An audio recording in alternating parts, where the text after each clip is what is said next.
Hi guys, this is Michael from TeensTech.com, and here is a quick review of the new Chromebook Pixel by Google, which is their latest entrance in the PC market.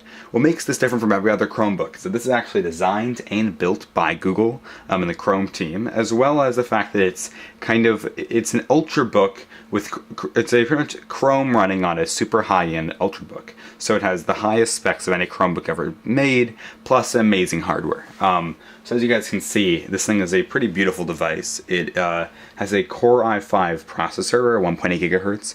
It has 4 gigs of RAM and 32 gigabytes of solid-state drive, and then up to 64 gigs if you go for the high-end LTE version.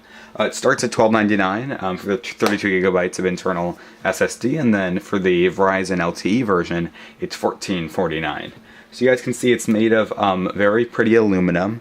It's relatively thin. It's about as thin as a MacBook Air. It's actually thinner than the thickest part of MacBook Air, but it's not tapered, so there's very uniform thinness. You guys can see it's very minimalistic, so you can see from the ports. Right here we have the power right there, a mini display port, 2 USB ports, and then a headphone jack. On the right side we have a USB port, then a LTE SIM card slot if you have the Verizon version. You guys can see actually, unlike a MacBook or any other device, the hinge is actually visible, so it comes out there, and that's where you have a nice little Chrome logo.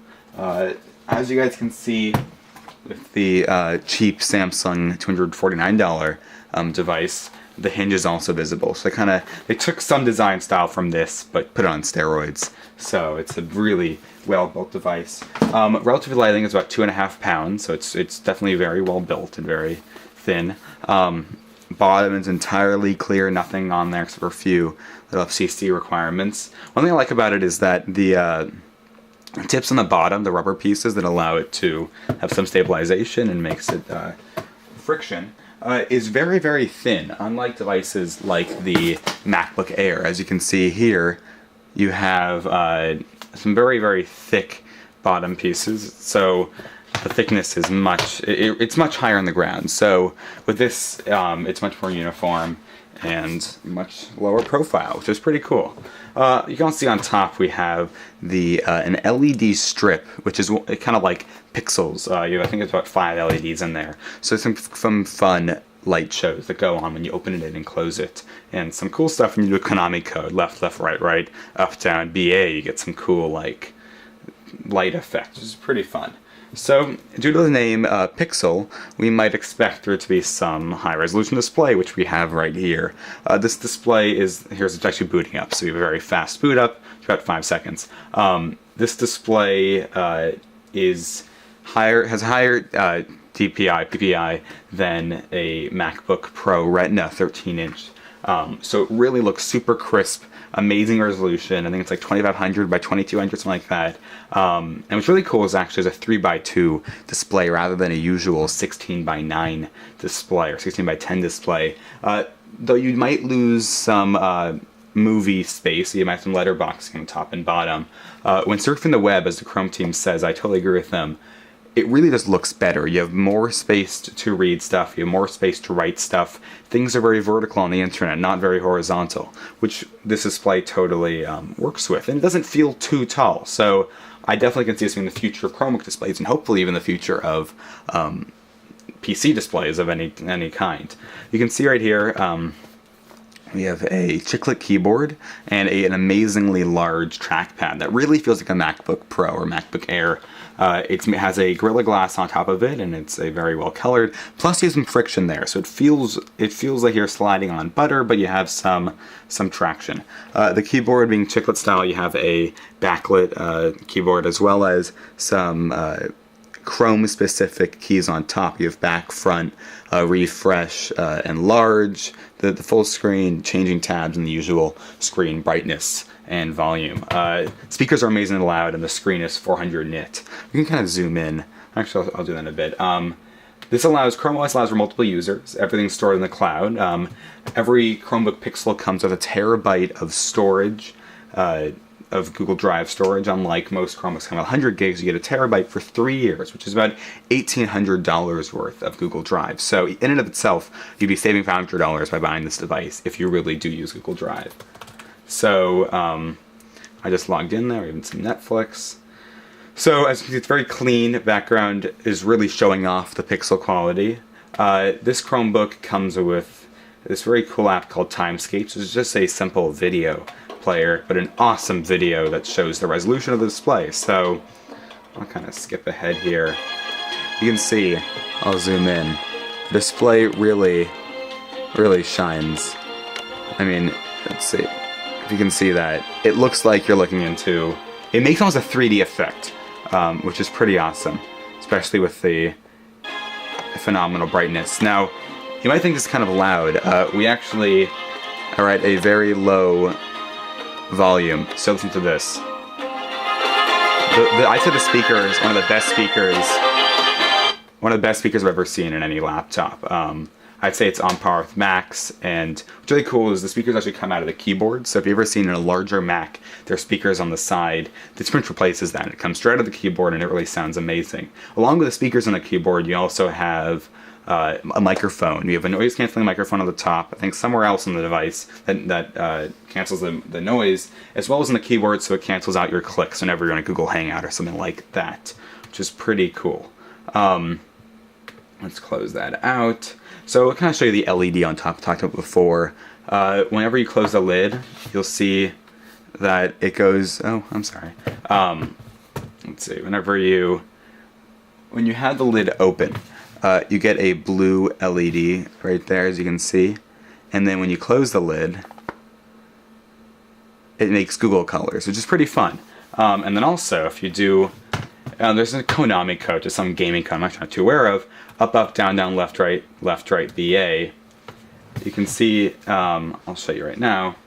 If you look at the pixels, you can do up, up, down, down, left, right, BA, and it's some fun animation. This is just kind of a Easter egg, but it also shows what there is to come possibly with the LEDs. It might be able to send messages. It could also let you know you have an email. It could be also an always-on update that Google could release with the Chrome OS. So those LEDs are pretty powerful, and who knows what we can actually do with them.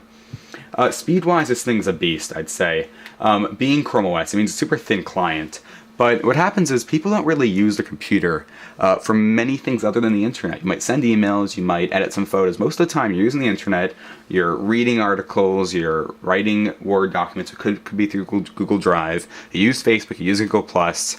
You read news. Like, there's not much else that goes on in most people's lives. There are those people who have professional lives who needs to use Photoshop and such. But most people, 99% of the stuff you do is on the internet. So this device totally works with that. You can see the speed. It's very fast.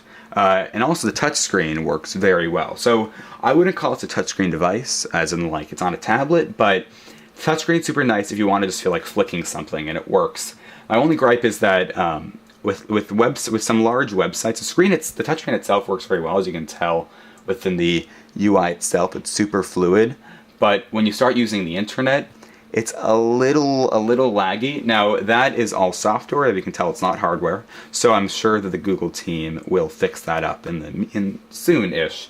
Chrome OS comes with every 6 weeks you get an update, which is kind of fun. So that means that everything will begin to evolve and change. And what Google says, whenever you buy a Chromebook, you're buying a device for life, and that they keep on giving updates. So I would definitely hope that and believe that there'll be an update to the touchscreen coming out soon, as people begin to get this device more often. I'm going to do a hardware comparisons with other devices in its class. Here we have a MacBook Air. You can see its thickness and its size. Let's first show you the size. Being only 12.8 inches, you definitely get some space. As you can see, we get it's much smaller on the side. You have about an inch smaller, and a little bit smaller on the top. And then if we go sideways, you can see that it looks much thicker, but really it isn't. Looking for the back, they look about the same, but from the side it looks much thicker due to the tapered edge that Apple has done. And though it's perceived thickness, and thickness is all about perception, it's still definitely in your hand. You don't feel like it being clunky and thick. MacBook Air might feel sharper and thinner, but in reality they're both about the same weight and they're both about the same thickness. So I'm going to remove that. We also compare it to the $250 plastic Chromebook, the 12.1 inch device, or yeah, I believe so, or 11 inch device. Thickness about the same, size not so much. It's a little bit. I'm gonna zoom out. It's a little bit smaller, as you can tell. The older Chromebook's a bit smaller, and weight. It's definitely just a lot heavier than this device. You can see screen size and screen quality. You can tell you there's a difference. Screen size is much larger, much taller, and this has a much larger bezel. So there's kind of these trade-offs that come through due to the size of the display. The last device I want to compare it to is the Microsoft Surface Pro. Both of these are kind of seen as being ultra expensive devices. I kind of want to compare the two, and also as both ultra portable devices. So you guys can see, this has a keyboard on, so I don't think it's fair to not compare it with the Type keyboard. So you can see size-wise, the Surface definitely beats it out, having only a 10.6 inch display versus 12.8 inch display. Thickness-wise, Surface Pro is about I'd say a millimeter thicker with the keyboard on. Without the keyboard, it's a little bit thinner. With the keyboard, it's definitely a little bit thicker. And the Surface Pro definitely is a lot lighter. I think about half a pound or so. And also to kind of show you the display of each size-wise, you can see it's also just a lot smaller area and a lot smaller display. So you can close that up.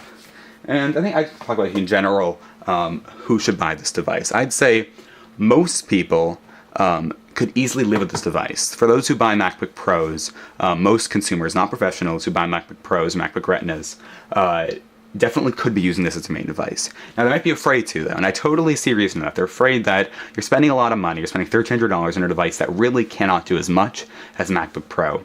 But what it does do, most people, that's all they need, right? What most people do is 90% of the time, they use the internet. They use Facebook, email, all the stuff that if they were to put a little energy into it, they could totally transfer to the web. Most people actually live on the web and they're not really aware of it.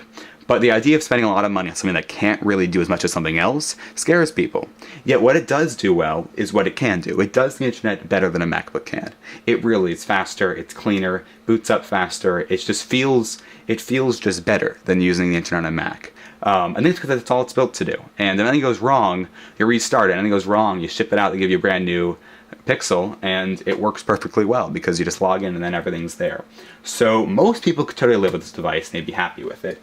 Yet psychologically it's a little bit scary currently until more offline applications appear. And when they do, though it'll be available, most people won't really use them. They'll realize with this LTE SIM in here, you won't need to use those offline applications. You'll realize that you use Google Drive more than you think you do and all that stuff. So currently I'd say this is aimed towards developers and people who understand the technology behind it, and they know that the cloud is totally viable, as well as for people who want to write applications like developers, and people who just want to live in the cloud. People like me who would totally be willing to spend the extra money and live in the cloud. Now, this will also be useful possibly to showcase what Chrome OS is actually capable of doing.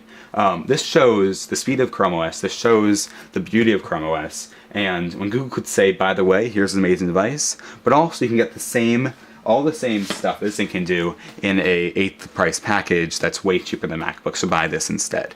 And that's, I think, is an angle that Google go towards when people are struggling in buying this device. So I totally recommend it for anybody who lives in the cloud, anybody who wants to try something out new. It'll always be updated, it'll always be top of the line, I'd say. And it is overpowered for Chrome OS, but that's what makes it so great. So I totally recommend it.